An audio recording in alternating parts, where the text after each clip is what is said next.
اپنے شوہر کو 3 طرح سے خوش رکھ سکتی ہے۔ نبی کریم صلی اللہ علیہ وسلم نے فرمایا، جنتی بیوی اپنے شوہر کو 3 طرح خوش کرتی ہے۔ بسم اللہ الرحمن الرحیم۔ شریعت اسلامیہ ایک صالحہ عورت کو دنیا آخرت کا بہترین سرمایہ کہتی ہے، کیونکہ جس شخص کو نیک عورت مل گئی اس کی دنیا بھی جنت اور آخرت بھی جنت ہوگی۔ اس کی عقلی دلیل یہ ہے کہ جب عورت نیک ہوگی تو اپنے فرائض، زوجیت، اولاد کے حقوق، ان تمام فرائض و حقوق سے واقف ہوگی جن کا اسے تقاضا ہوگا، تو وہ عورت ان تمام حقوق و فرائض کو ادا کرے گی تو ایسا گھرانہ دنیا میں ہی جنت کی نظیر ہوگا۔ اسلام نے عورت کی تقدس مرتبت عطا کی ہے، پس عورت بیٹی ہے تو اپنے والدین کی آنکھوں کی ٹھنڈک، بہن ہے تو بھائیوں کی غیرت، بیوی ہے تو اپنے شوہر کی عزت و عصمت، ماں ہے تو جنت اس کے قدموں میں رکھ دی جاتی ہے۔ ماں باپ کی فرما بردار جب ماں باپ کے ماتحت ہوتی ہے تو ان کی فرما بردار اس حد تک کہ ان کے آگے اف تک نہیں کہتی اور وہ جو حکم دے انہیں برزہ و رغبت کرتی ہے۔ ایک صالحہ معاشرے کی تربیت یافتہ عورت میں یہ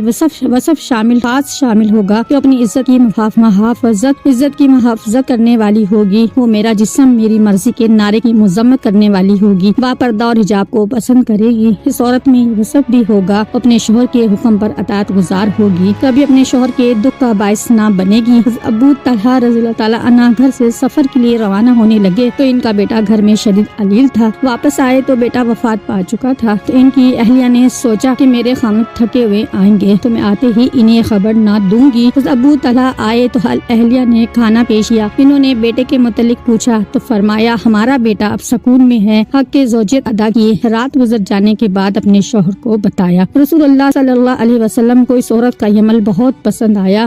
صالحہ عورت خود اپنی تعمیر و تذکیر کے ساتھ اپنے بچوں کی بہترین مربیہ ہوتی ہے، انہیں آداب و اخلاق سکھاتی ہے، دینی تعلیم سے مالا مال کرتی ہے، جیسے سیدہ فاطمہ رضی اللہ تعالیٰ عنہا اور دیگر صاحبات کی مثال ہیں۔ انہوں نے اپنے بچوں کی تربیت اس نہج پر کی کہ بچپن ہی بڑوں والے کردار ادا کرنے لگے۔ اس سلسلے میں حضرت عبد القادر جیلانی کی والدہ کی تربیت قابل تذکیر ہے، کیسے انہوں نے اپنے بیٹے کو سچ بولنے کی تلقین کی اور اس کے بچے کے سچ بولنے سے کتنے لوگ ہدایت یافتہ ہوئے۔ حدیث رسول صلی اللہ علیہ وسلم کے مطابق جنت کی حقدار عورت میں جس میں 4 اوصاف ہوں گے۔ آپ صلی اللہ علیہ وسلم نے فرمایا، جب کوئی عورت نماز فجر ادا کرے، رمضان کے روزے رکھے، اپنے شوہر کی فرما برداری کرے اور اپنی شرمگاہ کی حفاظت، ایسی عورت کے سامنے جنت کے 8 دروازے کھول دیے جائیں گے جس میں چاہے وہ داخل ہو جائے۔ اللہ تعالیٰ اپنی کتاب قرآن میں کچھ ایسی عورتوں کے تذکرے کرتے ہیں جن کی حیا اور ایمان مثالی ہے۔ سیدہ بنت عمران، جن کا اپنی عزت کی حفاظت کرنا اللہ کو اتنا پسند آیا کہ ان کی گواہی میں نامولود کو قوت گواہی عطا کی۔ سیدہ عائشہ رضی اللہ تعالیٰ عنہا، جن پر تہمت لگی تو خود رب رحمان نے شہادت دی۔ سیدنا شعیب علیہ السلام کی نور نظر، قرآن ان کے چلنے کے انداز کو حیا کی چال قرار دیتے ہوئے عرض کرتا ہے، وہ چلی تو حیا کے ساتھ چلی۔ حضرت ابو ہریرہ رضی اللہ تعالیٰ عنہ بیان کرتے ہیں، حضور نبی کریم صلی اللہ علیہ وسلم کی بارگاہ میں حضرت جبرائیل علیہ السلام نے آ کر عرض گزار ہوئے، یا رسول اللہ، یہ خدیجہ ہیں جو ایک برتن لے کر آ رہی ہے جس میں سالن اور کھانے پینے کی چیزیں ہیں، جب یہ آپ کے پاس آئیں تو انہیں ان کے رب کا اور میرا سلام کہیے، اور انہیں جنت میں موتیوں کی محل کی بشارت دے دیجیے جس میں نہ کوئی شور ہوگا نہ کوئی تکلیف ہوگی۔ یہ حدیث متفقہ عالیہ ہے۔ صحیح بخاری مسلم میں ایک عورت کا تذکرہ ہے، وہ مرگی کے دورے کے باوجود باپردہ رہتی تھی۔ ایک دن حضور صلی اللہ علیہ وسلم سے کہنے لگی، آپ صلی اللہ علیہ وسلم اللہ سے دعا کریں کہ میں شفا یاب ہو جاؤں۔ آپ صلی اللہ علیہ وسلم نے فرمایا، یا تو اللہ سے جنت طلب کرو یا شفا یاب ہو جاؤ۔ عرض کرنے لگی، مجھے مرگی کا دورہ پڑتا ہے، جب دورہ پڑتا ہے تو میرا پردہ نہیں سلامت رہتا۔ آپ صلی اللہ علیہ وسلم نے دعا فرمائی۔ آپ صلی اللہ علیہ وسلم کی دعا کے بعد کئی سال یہ عورت زندہ رہی اور مرگی دورہ پڑتا رہا، مگر کبھی اس کا پردہ نہ کھلا۔ اللہ تعالیٰ نے اس نیک خاتون کے پردے کی خود ذمہ داریاں لے لی۔ بے شک مسلمان مرد اور مسلمان عورتیں اور ایمان والے اور ایمان والیاں اور فرما بردار اور فرما برداریں اور سچے اور سچیاں اور صبر والے اور صبر والیاں اور عاجزی کرنے والے اور عاجزی کرنے والیاں، خیرات کرنے والے اور خیرات کرنے والیاں اور روزے والے اور روزے والیاں اور اپنی پارسائی نگاہ رکھنے والے اور نگاہ رکھنے والیاں اور اللہ کو بہت یاد کرنے والے اور یاد کرنے والیاں، ان سب کے لیے اللہ نے بخشش اور بڑا ثواب تیار کر رکھا ہے۔ بس لمحات و حالات موجودات بھی ایسی عورت کا تقاضا کرتے ہیں جو اپنے علم، تقویٰ، حیا، کردار میں ایسی محسنہ ہو کہ نہ صرف اس کے کردار کے اثرات اس پر نظر آئیں بلکہ ساری معاشرات اس کے مینار نور سے روشن ہو۔ عورت کا اصل حسن اور اس کا زیور اسی شرم و حیا اور باپردہ رہنا ہے۔ اگر عورت اپنی شرم و حیا کی چادر کو اتار دے تو اس کے پاس کچھ باقی نہیں بچا۔ شرم حیا عورت کا زیور ہونے کے ساتھ ساتھ بہت بڑی نعمت بھی ہے۔ حدیث مبارکہ میں حیا کو ایمان کا شعبہ قرار دیا گیا ہے۔ حیا انسان کا فطری جذبہ ہے۔ حیا کا مطلب یہی بیان کیا جاتا ہے ہے کہ انسان خود کو جس حالت میں دیکھ جانا پسند نہ کرے، اس سے بچنے کی کوشش کرے، اپنے جسم کو ڈھانپنا اور بری نظروں سے بچنا گیا ہے۔ سیدنا حضرت آدم اور حضرت حوا علیہ السلام نے جب جنت میں ممنوع درخت کا پھل چکھ لیا جسے ان کا لباس اتر گیا، تو بے ساختہ درختوں کے پتے لے کر اپنی شرم گاہوں کو ڈھانپنے لگے۔ یہ حیا کے جذبے کا اظہار تھا، انسانی فطرت و جبلت کا حصہ ہے، کسی تمدنی ارتقاء کے نتیجے میں وجود میں نہیں آیا، بلکہ سب سے پہلے انسانی جوڑے کی فطرت میں شامل تھا۔ اور کہہ دے ایمان والیوں کو میٹھی